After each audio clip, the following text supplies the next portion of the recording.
Good afternoon, my name is Josh from CyclonesOZ, and here is your afternoon bulletin on Tropical Cyclone Alfred, an extremely dangerous and powerful Category 2 strength tropical cyclone about 200 kilometres offshore from the Gold Coast.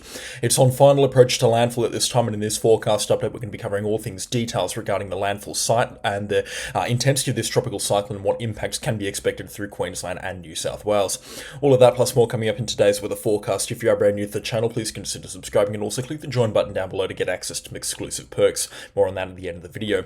Let's jump into the forecast here with Tropical Cyclone Alfred and take a look at what the system is doing right now. You can see it's now wrapping an eye up very nicely. This tropical cyclone certainly on the intensification run, and I want to stress this because the southeastern corner of Queensland, not only are they not used to this is North Queensland weather, but it's quite an unusual weather event, and people have never seen anything like this, or let alone experienced anything like this before. And this is why a lot of people are very confused with why it's so calm along the southeast corner of Queensland right now, even though there is a powerful tropical cyclone just offshore. So I'm going to break that down for you in detail in the next couple of minutes. So you can see on the latest radar and satellite frame, the center of the tropical cyclone is located right here where the cursor point is. Now, this tropical cyclone is developing what's called an eye, and that is the center of the tropical cyclone surrounded by the strongest thunderstorms which house the destructive winds and the heavy rainfall. And you can see that here on the radar imagery. You see this defined circle that's kind of covering out this this clear patch in the middle of the storm. This defined circle here is what we call the eye wall, and this is where the winds of up to 155 kilometers an hour are being housed. So clearly the winds are not that strong right now along the southeast Queensland coastline into the northeast of New South Wales. There are still some very strong and locally damaging and destructive gusts in these rain bands that are moving through into the northeast of New South Wales right now, which is a whole different story with heavy rainfall and damaging winds already moving through there. But it's this stuff that we're very concerned about, especially on the southern and the eastern side of this tropical cyclone. All through here we've got this very thick band of rainfall and these thunderstorms now rotating around this common center, which is the development of an eye and means that Tropical Cyclone Alfred is intensifying. This is the stuff that we're very concerned about, and it's still a couple of hours away from landfall, but once it does get itself over the shore, we're going to be seeing some destructive winds and some very big waves moving into the Queensland area, and some really heavy falls as well developing. So this is the gnarly stuff that we're looking out for. So keep an eye on the radar imagery. Of course, there'll be updates later on today, but as this tropical cyclone approaches the coastline, this is the stuff that we're looking out for. The really strong rainfall bands here and the really strong winds that are going to be moving ashore into the Queensland area. I estimate that they're about 4 to 5 hours away from a landfall at this time, or a crossing of the Queensland coastline. You can already see there's some strong shower bands moving through into the Gold Coast area. It's about to calm down a little bit. In fact, it's probably already calming down now around the Gold Coast Seaway area. The winds are still going to be quite strong, but in terms of the rainfall, that's certainly going to be easing off throughout the next couple of hours before, like I said, it picks up again about an hour or so after this video releases, and some really significant falls and some really significant wind gusts can be expected in this area. Anyways, let's jump into the forecast with this system, and I'm going to commit a cardinal sin with tropical cyclone forecasting and use a convective forecast model to predict a tropical cyclone, and that is, of course, the Access Brisbane forecast model. I do wholeheartedly believe that the Access forecast model has actually nailed this tropical cyclone, at least on this forecast here, and to top it all off, it's very high resolution data, so this is a very good situation to be in as a tropical cyclone tracker. But just note, we don't normally do this because convective forecast models have a massive bias towards tropical cyclone intensities, and they can spin out some absolutely wild stuff. But just take it from me right now, this is a very good forecast, and I'm saying this with 7 years experience looking at these forecast models. This is the best run for a tropical cyclone that I've seen in 7 years of tracking using a convective forecast model, and that is really good news as well for Queensland. So using the wind gusts, this is the most damaging winds and the most damaging impacts from this tropical cyclone, and I do believe, again, like I said, the track forecast and the wind forecast here absolutely nailed by the Access forecast model. So the tropical cyclone is going to remain very slow moving throughout the remainder of today as it inches towards the northern parts of Stradbroke Island into the southeast corner of Queensland. A landfall can be expected early tomorrow morning. The tropical cyclone will be well and truly on the landfall process on either North Stradbroke Island or into the Moreton Island area by later on tonight into early tomorrow morning, with the eye beginning to cross at about 2 or 3 o'clock in the morning, before that landfall actually occurs closer to about 6 o'clock in the morning, just because of how slow moving this tropical cyclone is. Now, considering Moreton Island and North Stradbroke Island do have some hills on it, this tropical cyclone is going to weaken quite quickly once it crosses into the Moreton Bay area, but that's what it's expected to do around lunchtime, move into the Moreton Bay area, and then about an hour later making a landfall just outside of Brisbane. In fact, it will actually make a direct hit on the Brisbane metro area, probably just south of Redcliffe at this point, somewhere between Cobbletshire and Bribie Island, down the coastline through Redcliffe down to about Redland City, just in this general area here, which basically encompasses the entirety of the Brisbane coastline, expecting some significant tropical cyclone, comparatively speaking, of course, to make a landfall in this area. Now, the reason why you're seeing an absolute hodgepodge of wind speeds right here in a massive array of colours. I can imagine this is probably pretty overstimulating, is because the Axis forecast model, the convective one, is very high resolution, so it's able to crank out an insane amount of data here that we can use quite accurately. And the wind data is often very accurate from the Axis forecast model, talking about a thunderstorm event here. So I do have great confidence in saying that this is going to be some pretty accurate wind data. So let's again pull this forecast back and take a look at what wind speeds we're expecting along the north, I keep saying North Queensland, along the South Queensland coastline into the northeast of New South Wales. So you can see right now along the coastline, wind speeds gusting up to about 80 kilometres an hour, and that's precipitated between video footage that I'm seeing around the Gold Coast Seaway right now. Some really strong wind gusts moving there. Down towards Tweed Heads, the wind's marginally stronger, up to about 100, pushing 110 kilometres an hour. That's certainly what I'm starting to call destructive wind gusts in this area as well.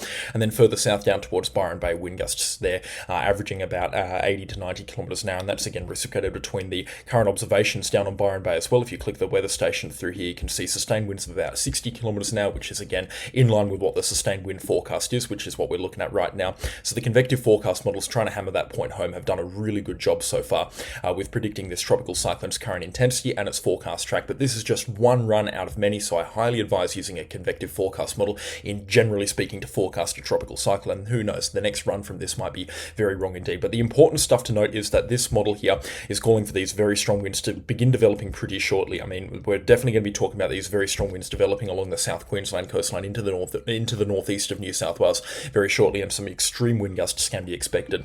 So starting in the north and heading south, this is called wind accumulations, so the strongest wind gust that's expected over the next 24 hours.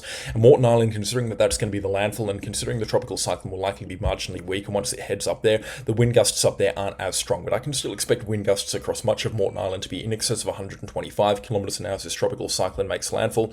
North Stradbroke Island, wind gusts along the coastal side of that into the looking out towards the Pacific Ocean, peak wind gusts will be up to 140 kilometres an hour and could even be a little bit stronger into some of the more elevated areas along North Stradbroke Island. South Stradbroke Island, wind gusts up to 150 kilometres an hour expected, and then winds between 150 to 155 kilometres an hour expected between South Stradbroke Island through the Gold Coast, Tweed Heads, Coolangatta, and then down towards Byron Bay. And you can see massive wind gusts expected around the Byron Bay area. Peak wind gusts here on this forecast up to 160 kilometres an hour, and whilst I do feel that that is a little bit overkill, the difference between that isn't much. And considering the forecast is also suggesting, well, the official forecast is also suggesting wind gusts up to 155 kilometres an hour, I do believe that the locations between South Stradbroke Island, immediately facing the coastline, including the Gold Coast and Surfers Paradise, down to Coolangatta, through Tweed Heads, and then as far south as Byron Bay, are at risk of peak wind gusts between 140 and 155 kilometres an hour as this tropical cyclone enters its landfall process, which will happen later on tonight.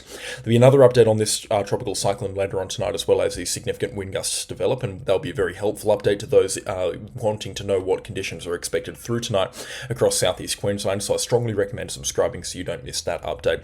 But yeah, some really strong wind gusts can be expected, that's for sure. South of Byron Bay through Ballina and then down towards Yamba, expecting wind gusts between 100 to 130 kilometres an hour, maxing out from this tropical cyclone. And then south of Yamba, wind gusts will be between 90 up to about 110 kilometres an hour. Coffs Harbour is kind of the most southernmost location that can expect to receive cyclonic wind gusts up to about 90 kilometres an hour, with that cyclone warning including Yamba but not including Grafton. Cyclonic conditions should stop at about Yamba. They won't be heading any further south than that, but again, strong wind gusts expected right down the central New South Wales coastline, about as far south as Coffs Harbour.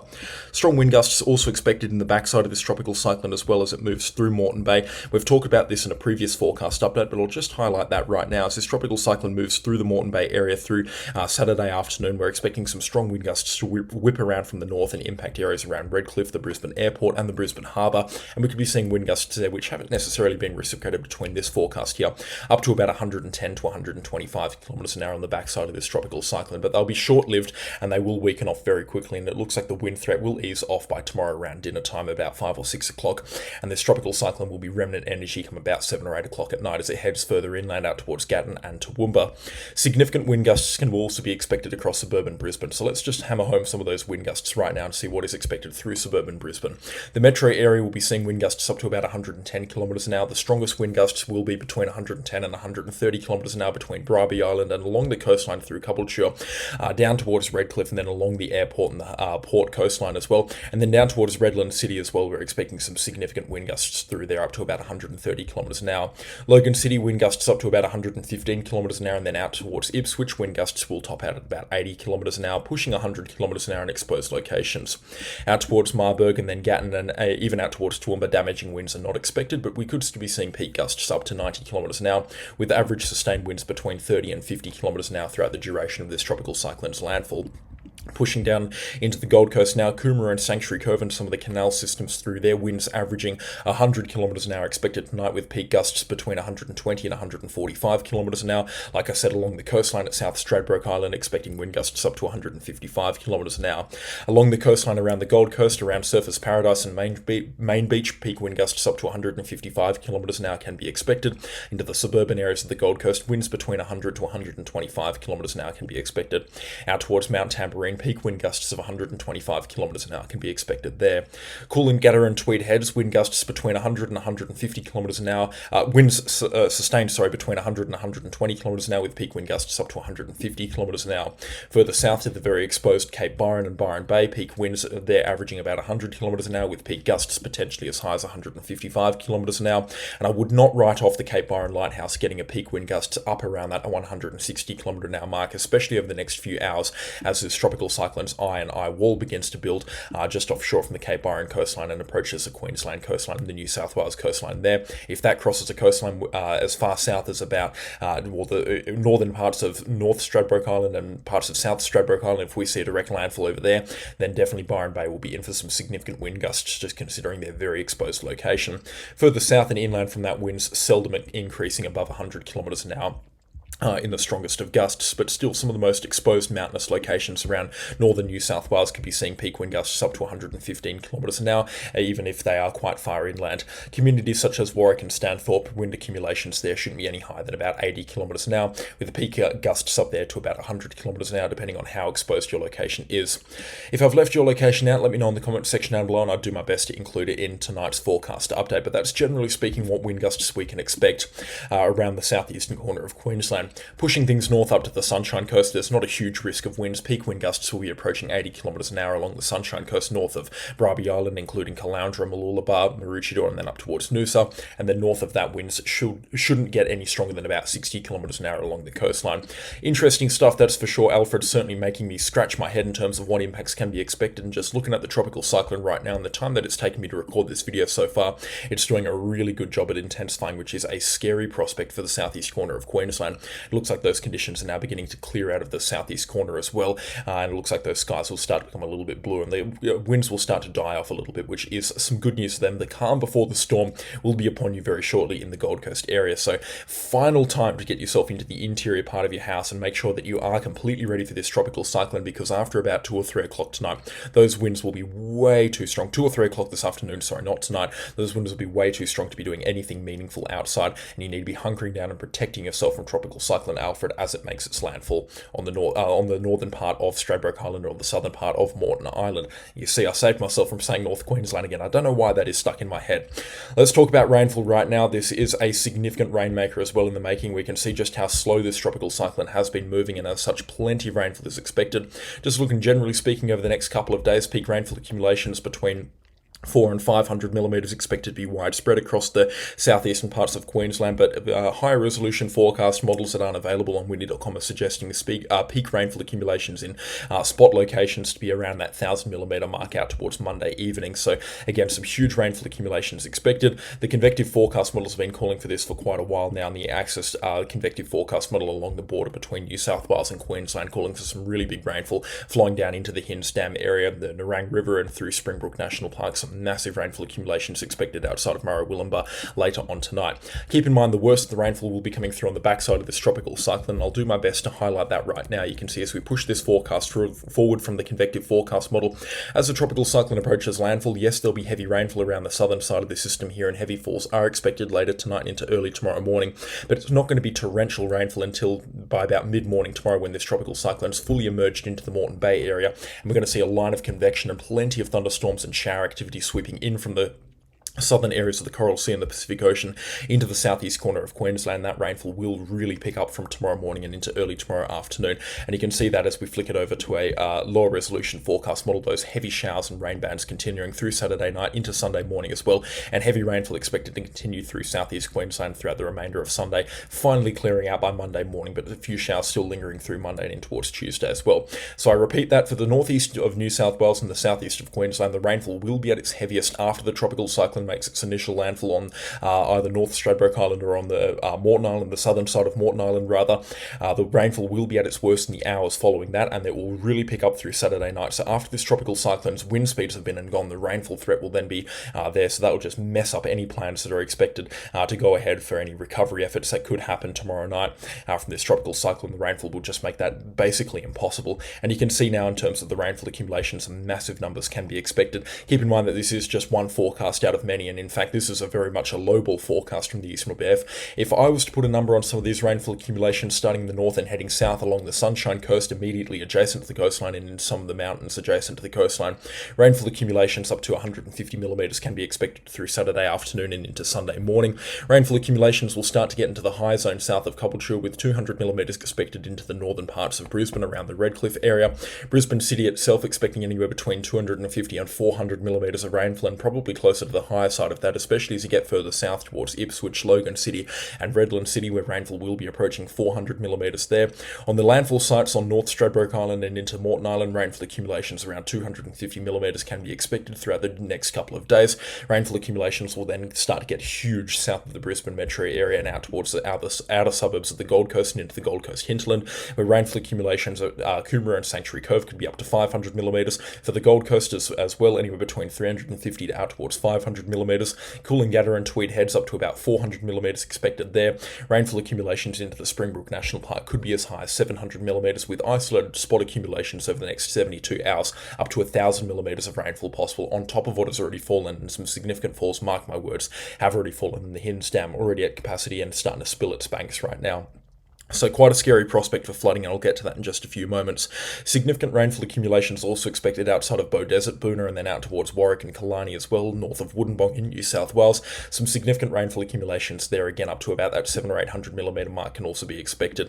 Now the numbers that this map is showing are obviously on the lower side as well, and that's just because the mountains kind of change the amount of rainfall that can be expected, and the forecast models can't really pick up on that in great detail. So that's why the rainfall numbers on this map here are substantially lower than what they are actually going to be, and that's also why you find rainfall forecasts can be a load of boogies sometimes across southeast Queensland on the lower side of what is actually going to occur. Into the northeast of New South Wales rather, outside of Murray-Willumbah, rainfall accumulations up to 600 millimetres are possible along the coastline between Tweed Heads down towards Byron Bay. Anywhere between 250 and 350 millimetres can be expected. Into the hinterland regions outside of the coastline, rainfall accumulations up to 700 millimetres can be expected there. Lismore expecting a further 250 millimetres on top of the 200 millimetres that has already fallen, with a chance of more rainfall as well as we head out towards Sunday and Monday. So again, they could be seeing 500 millimetres in just a few days, which will lead to some pretty significant flooding. Rainfall accumulations will then drop off along the New South Wales coastline to anywhere between 100 out towards 300 millimetres for locations between Byron Bay right down towards Nambucca Heads, including Coffs Harbour. There will be isolated accumulations averaging 300 to 600 millimetres outside of Coffs Harbour out towards Dorrigo and Ebor. Some good rainfall accumulations also expected into the Clarence River catchment as well outside of Grafton, with peak falls there up to about 500 millimetres as well, as you can see out towards Tenterfield and Gordon Brook. Outside of Glen Innes, which isn't really expecting any rainfall either, are both Armidale and Glen Innes major population centres into the northeast of New South Wales. Even though they are in close proximity to the tropical cyclone, generally speaking, they're not really expecting anything in the way of significant rainfall out there. Pushing the forecast forward to include Tuesday and Wednesday, you can see some significant falls possible into the northern rivers of New South Wales, with spot accumulations up to 300 millimetres possible here and there, but the forecast models still aren't set in stone on that, and there are a few discrepancies that need to be ironed out with the forecast models over the next couple of days before we can make an accurate forecast of these areas. But areas around Tamworth and down towards the areas outside of the Barrington Tops and out towards Sydney, as we get out towards Tuesday or Wednesday with the remnant energy of Tropical Cyclone Alfred, falls there could be anywhere between 50 out towards 250 millimetres, but like I said, just a little bit too early to tell at this time.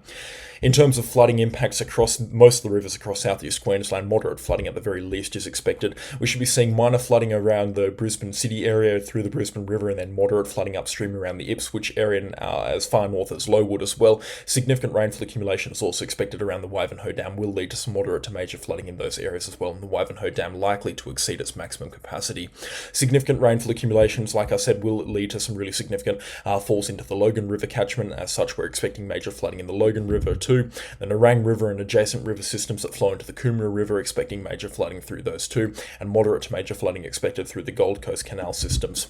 Major flooding expected into the Tweed River as well, flowing through Tweed Heads, and the same deal with the Rouse River as well up towards Chillingham and Crystal Creek. Significant rainfall accumulations will also lead to some really big flooding around the Lismore area through the Wilson River, I believe is the one that flows through Lismore. Significant rainfall accumulations will likely result in some really significant flooding in those areas as well. Moderate flooding at the very least through Lismore. It does not take much to flood Lismore, that's for sure, and as such we'll likely be seeing some pretty serious situations unfold there with some major flooding expected in those areas. Flowing out into the Richmond River as well, which exits at Ballina, some significant flooding also expected in those areas as well, and significant flooding also expected around the Clarence River, which could peak at the moderate flooding alerts there. Minor flooding basically guaranteed around the Clarence River area, and then flooding south of Coffs Harbour is a little bit of a wild card at this time. Let's just talk about waves real quick before we talk about what's happening around Queensland right now with this tropical cyclone. So again, significant waves and a massive storm tide expected coinciding with the landfall time, because that will be on the high tide by the looks of things, especially into early Saturday morning. We're expecting this tropical cyclone to make its landfall, and as such really significant waves will just add to the storm tide threat that we're expecting across the Moreton Bay area and into the Gold Coast area as well. I've hammered home this point over the last couple of days, but things called wave dams is what we're expecting across the Stradbroke Island area and the exits to the Nerang and the Coomera rivers. So the waves that are going to be flowing in from the east, from the Pacific Ocean, will be colliding with Stradbroke Island. We've already seen some massive coastal erosion around the Gold Coast where the beach has receded by many meters. That's meters with an M. Some massive rainfall accumulations, massive wave accumulations there as well. Some really significant waves have pushed that beach back by a very significant amount, and as such we're seeing a lot of water flowing into the canal systems, which is not allowing any of the rainfall and the runoff from the rainfall that's already occurred to flow out into the rivers as well and into the canals area. So as such, with a lot of water has been backed up in those areas, and we're expecting peak flooding to be around that 3 meters above the highest astronomical tide throughout the canals. So you must have a sandbagged home, and if you haven't sandbagged, it is imperative that you're up on the second story of your home, and I strongly recommend that you are up on the second story of your home as well. And if it is safe to do so, which you might have a window in the next 2 hours, of course a full-blown evacuation is not possible at this time, but if you aren't sandbagged and you aren't prepared for this tropical cyclone, get yourself into your neighbour's double-story house or triple-story house and get up as high as you can when these floodwaters do start to come. And whilst it's unlikely that major flooding is expected through the Gold Coast canal system, even around significantly impacted areas already, major flooding isn't expected. It is much better to be on the safer side than on the sorry side, because there is a chance that this flooding here results in some catastrophic damages across the Gold Coast. And I don't think anybody wants their home to be a part of it, and I don't think anybody wants to pay the ultimate price for not being prepared with their life. So again, if you do get a break in the weather, get yourself over to a neighbour's house if you are unprepared. If you are prepared, then ride it out in your own home. It's too dangerous to be going outside for illegitimate reasons at this time. So again, taking photos of this tropical cyclone, you're doing it at your own risk. I've seen some absolute clowns trying to surf the waves around the Gold Coast and Surfers Paradise this morning. These are not surfing waves, these are dumping swells from the tropical cyclone. So if you are an avid surfer, yes, the swell forecast is huge, but this is a crappy swell, that's for sure, for surfing. So I strongly advise not going near the beach unless you absolutely have to for whatever reason, for emergencies or whatnot. There is no reason to be outside in tropical cyclone Alfred, that's for sure, especially as this system draws closer to landfall, and I'm hoping that everybody heeds the warnings as they should be across southeast Queensland. And just speaking of those warnings, I forgot to make a mention of this at the start of the video, but we have that cyclone warning in effect north of Grafton, not including Grafton, but including locations such as Yamba, Lismore, and then up towards Murray-Willumbah, Byron Bay as well, Tweed Heads, Coolangatta, the Gold Coast, Brisbane, and all of the surrounding areas around Brisbane as well, north to Double Island Point outside of Rainbow Beach. So that includes Noosa and Maroochydore as well on the Sunshine Coast. We've got that cyclone warning in effect as this tropical cyclone Alfred barrels towards the coastline. This will be a historic tropical cyclone threat, and I don't like using those very strong terminologies because, again, it does seem to scare people a lot, but this will be a historic tropical cyclone impact, and to everybody saying, oh, it's just a Category 2, it's just a Category 2, come to North Queensland where we get Category 4s every now and then. This is effectively going to be a high-end Category 4 strength tropical cyclone. They're not built for this type of stuff down in southeast Queensland, so whatever your home is rated to up in North Queensland, think about a stronger tropical cyclone than that rating, and that's what's going in for southeast Queensland. This is a massive tropical cyclone and a huge risk to lives, property, and just the general area around southeast Queensland will likely be seeing some extensive damage. Never before in 200 years of records have we seen a strong Category 2 strength tropical cyclone going in for the southeast of Queensland, and whilst they're no stranger to the remnant energies of tropical cyclones, and even every couple of decades they get a tropical cyclone impact slide down this far south, Tropical Cyclone Alfred will certainly take the cake in terms of the most significant and the strongest impact as well. And just the fact that it's heading for such a massive population centre with about 4 million people here that are in the warning zone for a cyclone, it's definitely going to be one of Australia's largest tropical cyclones by people impacted in the warning zone, that's for sure. Just population speaking, Tropical Cyclone Alfred's certainly going to be one for the history books, that's for sure, let alone the rainfall, let alone the wind speeds, but just the amount of people that are impacted by this tropical cyclone, it's certainly going to be one for the history books. I think this goes without saying, but stay inside and be ready for this tropical cyclone as it comes. The conditions are certainly not picking up right now across or certainly starting to pick up rather, but they're not anything crazy around the Brisbane metro area, and even the Gold Coast, they haven't really properly turned cyclonic yet. We have had some strong cyclonic gusts, so all the people that are saying, oh, it's basically on top of Brisbane right now and it's not producing any wind, well, no, it's nowhere near Brisbane, and you're being a banana for saying stuff like that. This tropical cyclone is still a long way out to sea, and it is taking a lot, is being a lot slower moving towards the Queensland coastline as well. So I cannot stress this enough.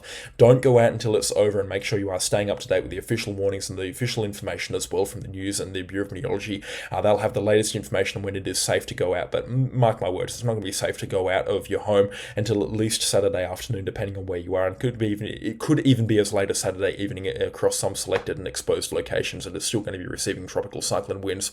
This is an extremely dangerous situation. I think I've said that about 8 times, and certainly unlike anything that's been felt across southeast Queensland ever before.